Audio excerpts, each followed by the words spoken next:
A message from the Library of Congress and the Ad Council. What's all the buzz on chataboutit.com? Pop culture to politics on The Unfiltered Show. It was the Tiger Woods press conference. Everybody was scrambling to get themselves in front of a television. It probably had more production elements that went into this than an off-Broadway play. I'm surprised literally. Credits didn't roll at the end. Exactly. I am so sorry. I know that you're sorry. Yes, we know. we got that. The Unfiltered Show, Mondays, Wednesdays, and Fridays at 8 p.m. at chataboutit.com.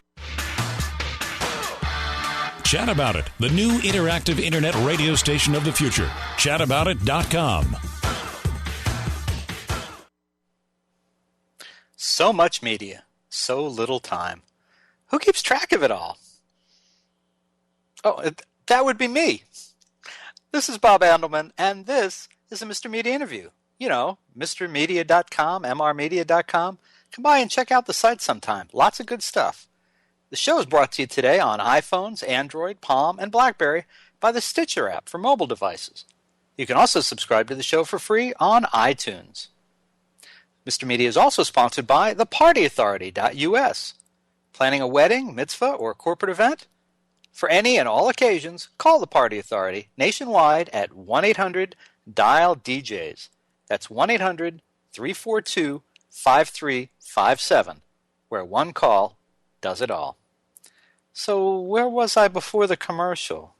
Oh yeah, Mr. Media is recorded live from St. Petersburg, Florida, the new media capital of the world and hometown of a lot of people who remember when soap operas were on the radio and television would never catch on.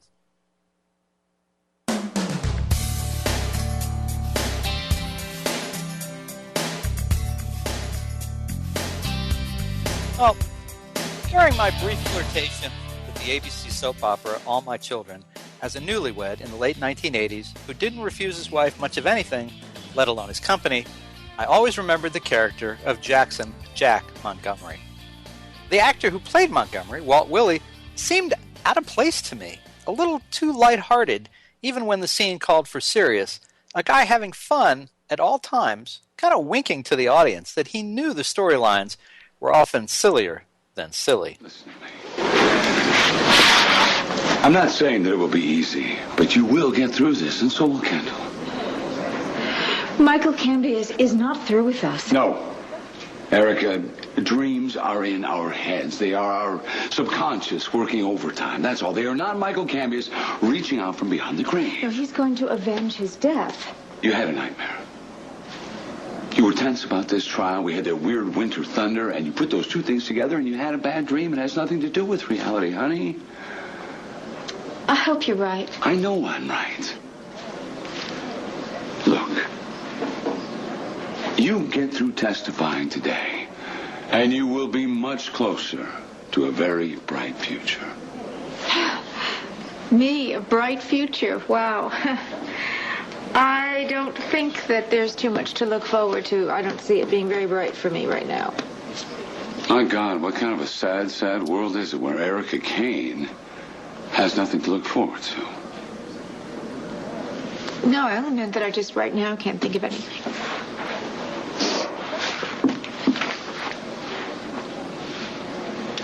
What's this? A little piece of the future. Something for you to look forward to. I think maybe now would be the perfect time to give this to you.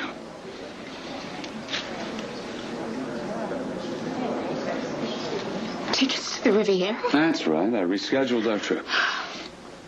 This afternoon? No. Would that I could, but I did schedule it for a time that we could all go. You, me, Bianca, Reggie, Lily. Greenleaf she'll go, and Kendall. That was supposed to be our honeymoon. That's right. Hey. We're looking forward now, remember? And this shows so much faith. I mean, you even got one for Kendall Jack. That is so sweet. Has nothing to do with being sweet. I'm just confident, that's all. Oh, I wish I could share that. All right, I'll tell you what. If you can't share that, why don't you share this with me?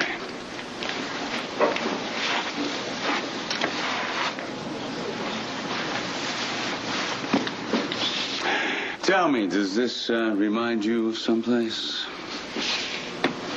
Pub on the Green in Central Park? You're a very funny woman, you want to be, you know that? What do you say you and I play a little, pretending game? Isn't there a law against that? In the DA's office? Yeah, well, seeing as I'm not the DA anymore, who cares? Let's pretend that we're in the boathouse. It's a hot summer's night. There's the faintest breeze. Well, fans of this show know I'm not a regular watcher of the soaps, but I know Willie is not your average soap star either. When he's not taping new episodes of AMC, he's working as a stand-up comedian. And when he's not doing either of those professional pursuits, he and his wife run the Crystal Mesa Farm Bed and Breakfast in Sante Fe, New Mexico. And on Saturday, June 12th, Walt Willey will take a break from all that to be the celebrity guest host of Acme Saturday Night at the Acme Comedy Theater in Los Angeles. Showtime is 7 p.m. Pacific.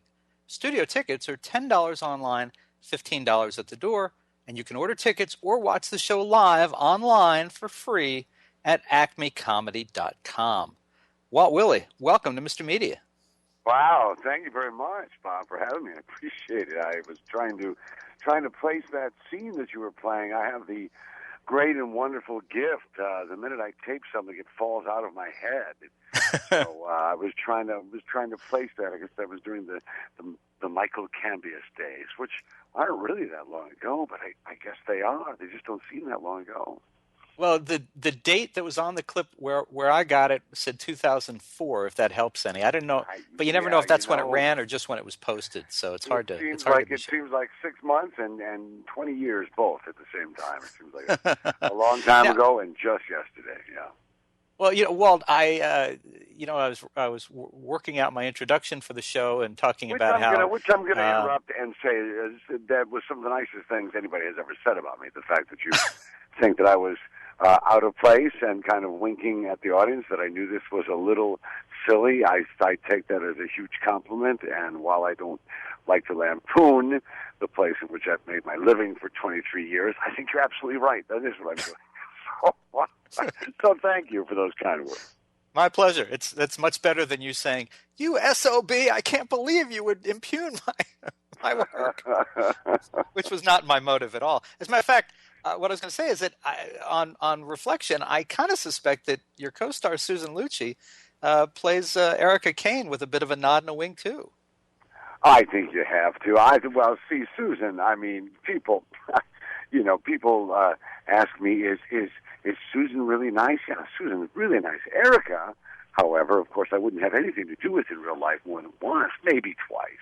But the character doesn't have much of a learning curve.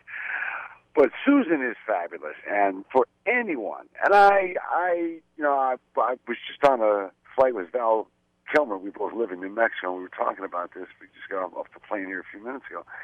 And, Val was aware of who she is, and we were talking about how, there's hardly anybody that we could think of that can maintain this degree of suspension of disbelief for as long as 40 years, for as long as she has, and come into work every day breathing fire. She is amazing. I mean, when you consider what that character has gone through, it shoves her way into the realm of either, immortal God or cartoon character, but she straddles both those and brings it home every day. And I think she's amazing. Is there a wink? Yeah, I guess there is. Somewhere there's got to be a wink, to do it that long with that kind of top shelf quality. There's got to be a wink somewhere. But when she comes out there and hits this mark, she thoroughly believes it, as any actor should. Well, but now I got to back you up and interrupt the conversation about you and Susan Lucci to ask about you and Val Kilmer on a plane. We had the district attorney, Jackson Montgomery, and we had Batman flying together. That's right. Yeah, well, we didn't talk about that much. We didn't talk about that. We talked about things like how much snow we had this year and how the kids are doing and stuff like that. We don't talk about. We don't talk much about our jobs. It is kind of a funny thing for somebody who I don't know. But we do talk about Susan Lucci, so there you go. All right.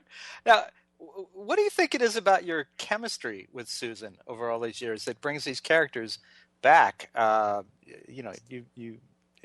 don't know. We are one of the longest enduring characters in daytime, without a doubt. I mean, and to have seen the altar only once, which I think is amazing. I mean, Jack Montgomery is one of the least involved, least married guys in daytime who's been around for a quarter of a century. I mean, it's just, there are people who are around for 5 years, they're married and divorced 3 times.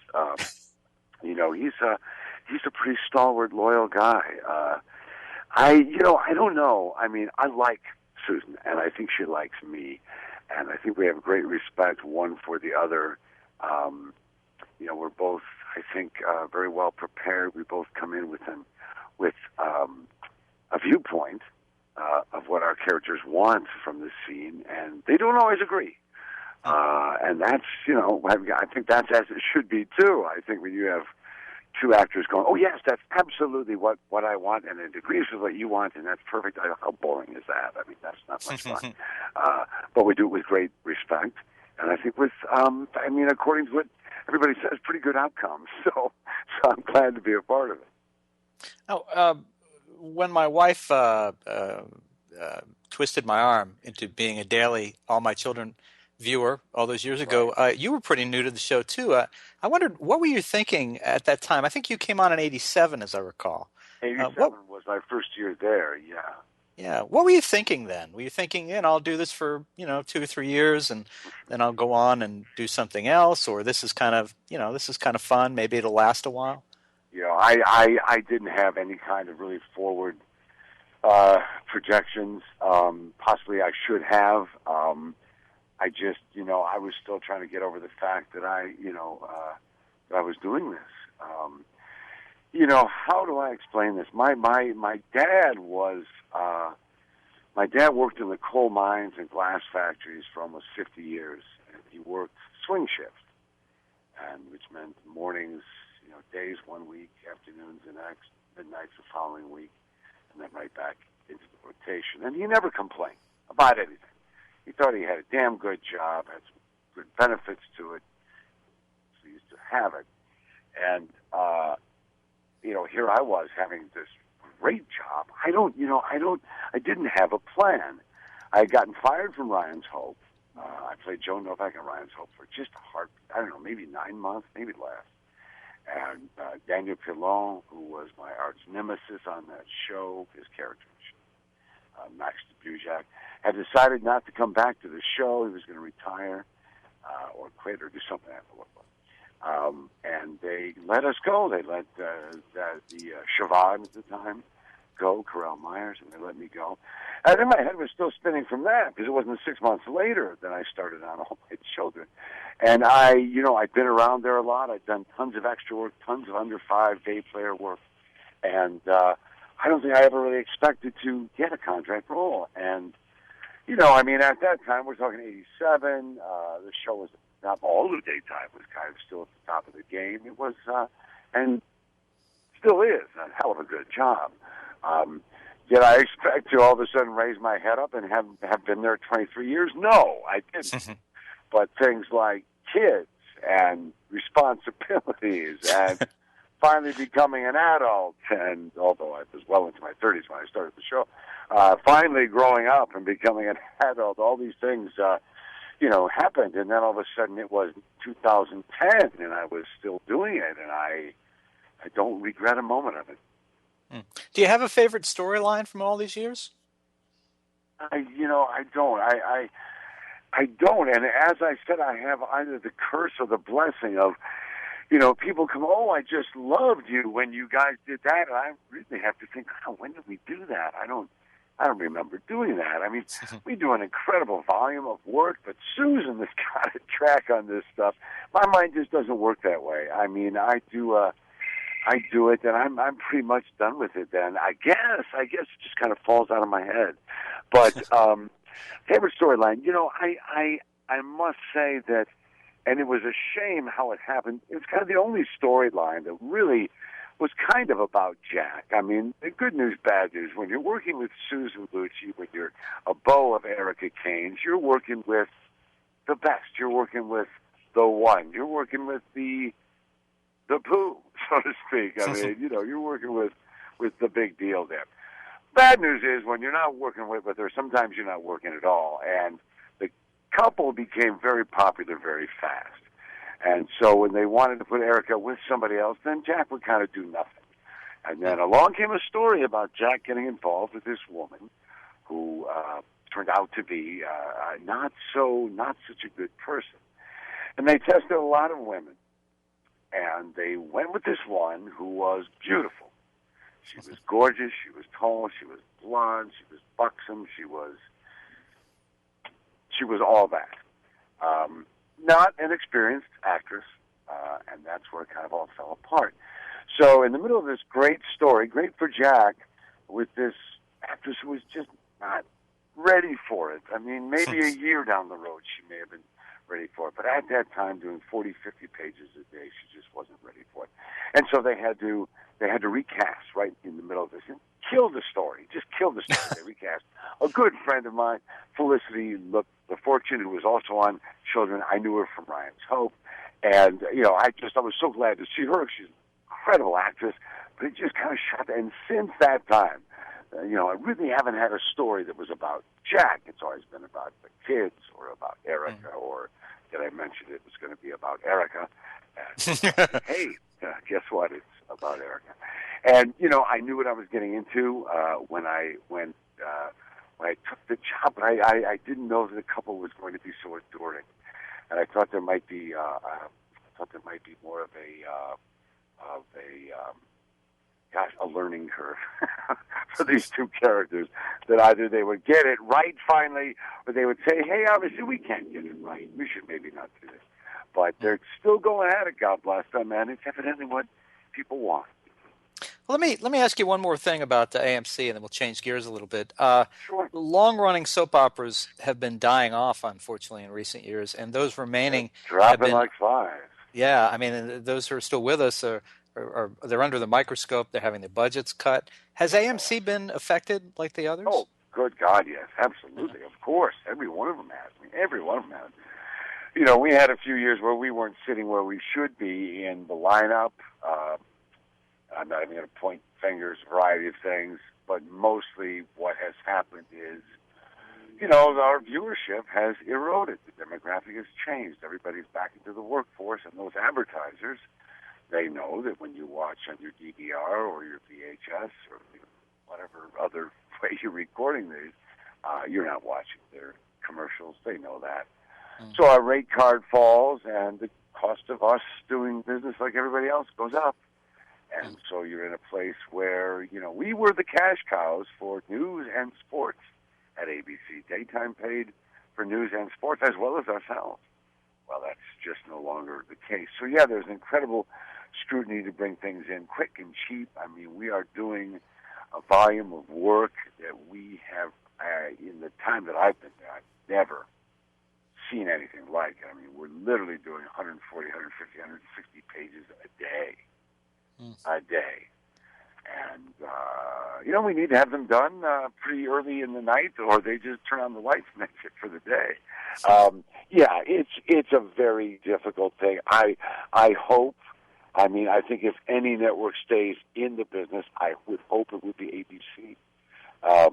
I think we've certainly got another couple of years, but beyond that, I'd be hedging bets. I just, reality TV, talk shows, they've changed the face of daytime, as have the extra 500 channels, above and beyond the major networks that we now have. So the entire, everything has changed. Everything we knew is different now, and the fact that we've managed to stay afloat in this kind of incredibly changing times is, I think, a testament to the media.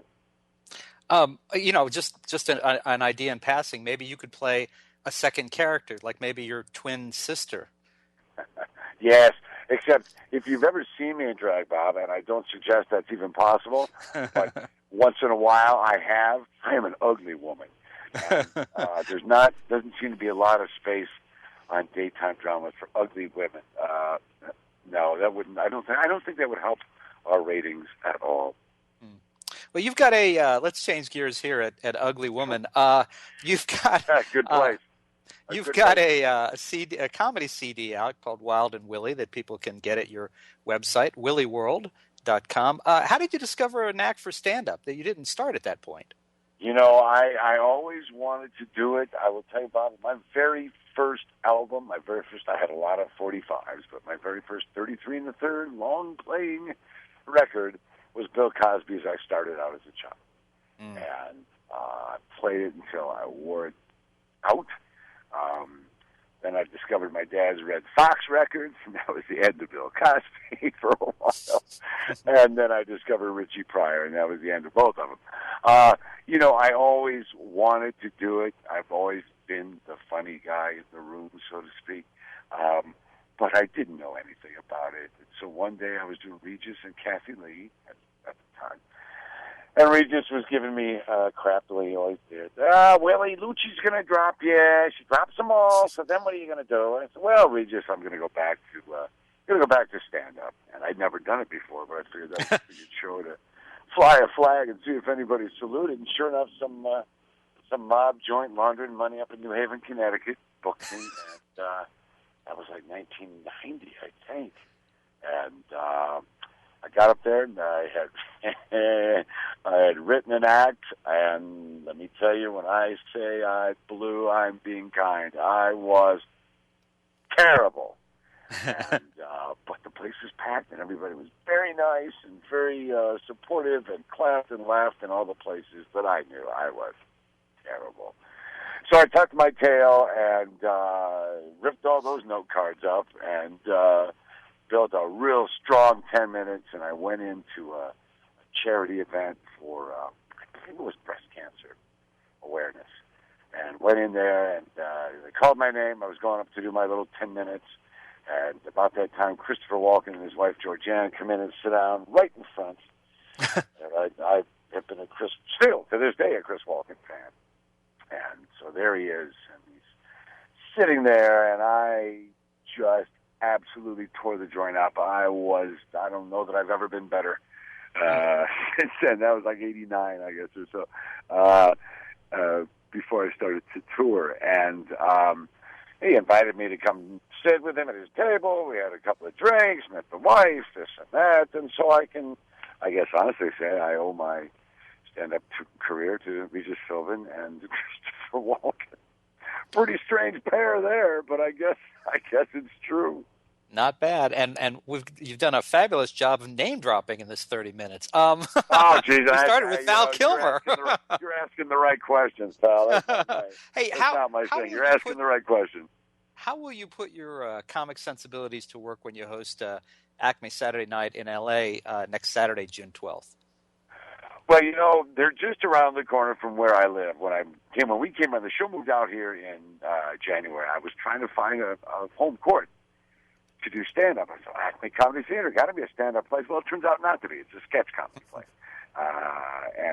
But I went in and I met the folks there, and I saw what they were doing, and then they asked me to do another one of their shows there, the Hollywood Dream Role, in which I got to play the Roy Scheider part in Jaws, except it was about a giant anteater, and we called it Tongue.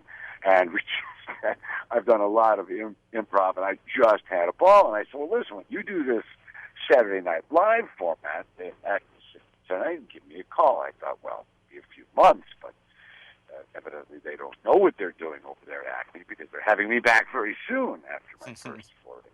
So it's either reflects well on me or badly on them. I'm not sure which. I don't know. We actually shot a video sketch last Friday before I ran out of town for the weekend, and that was a lot of fun. I don't know if I should tell you what it was about, but I will. It was about Lady Gaga living under a kitchen table. There, I said it. I don't know if I'm supposed to or not. All right. So we taped that. It was very funny. I've met a few of these people now working with the improv troupe. They also work with the SNL format thing, and they're, really talented bunch of people. This has been a lot of fun. I guess I'll find out what comic sensibilities I'll use when I see the rest of the sketches. I don't know. We'll see. We'll see what is required. All right. Well, folks, listen, before we run out of time, I want to tell you that you can see actor Walt Willey 5 days a week on the ABC soap opera All My Children, of course, and you can order his new comedy CD, Wild and Willie, at his website, which is Willie World, WILLEYWORLD.com. And Walt will also, as we were just discussing, be the celebrity guest host of Acme Saturday Night at the Acme Comedy Theater in Los Angeles on June 12th. Showtime is 7 p.m. This July. Yes? July 23rd, 24th, and 25th. In my own community theater that I set up in my little hometown of Ottawa, Illinois. We will be doing Arsenic and Old Lace, and my special guest is Julia Barr, the ever-charming Brooke English from All My Children. Absolutely. She's going to be playing one of the aunts, and I just thrilled to death. Sorry, I didn't mean to jump in. But No, that's good. I actually saw that on the site, and I was going to mention that, but you beat me to it, so we'll go with that.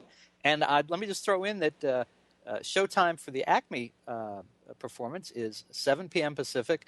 Studio tickets are $10 online, $15 at the door, and you can order tickets or watch the show live online free at acmecomedy.com. Well, can people find you online? Are you doing Facebook or any of that kind of thing? You know, I've got my own website that you mentioned there. I think I have a Facebook. I don't run it. Somebody else does it, and it's basically for promotion. I'm dragging myself into the 21st century here. I do Twitter occasionally. It's all very exciting. All right. Well, Walt, thank you so much for joining us, Mr. Media. A lot of fun. And folks, check him out live, no matter where you are, on Saturday, June 12th, acmecomedy.com. Thanks so much for coming on the show today, Walt. Thank you. Good luck with everything. Appreciate your time. Thank you. I appreciate it. All right. And folks, for more original interviews with your favorite TV stars, surf over to our main website, mrmedia.com, mrmedia.com. You can subscribe to Mr. Media on iTunes, and you'll never miss a show. Just search Mr. Media Interviews from within iTunes and subscribe for free. You can also follow me on Facebook or Twitter, twitter.com/Andelman, or search Mr. Media Interviews on Facebook. Thanks so much for joining us today. Really appreciate you sharing a piece of your day with Mr. Media. Thanks for listening, everybody.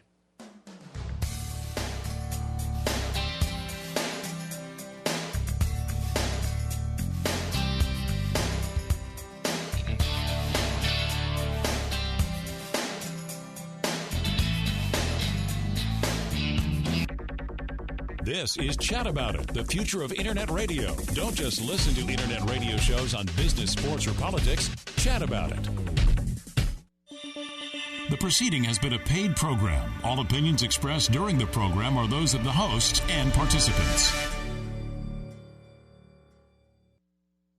Have you ever lost a cat? And have you ever wanted to get your cat back after you lost it? Hi there, I'm Andrew Hoffman. I went on this website called inventnow.org. Then I decided to make an invention of my own. It's called the Lost Cat Magnet invention. So you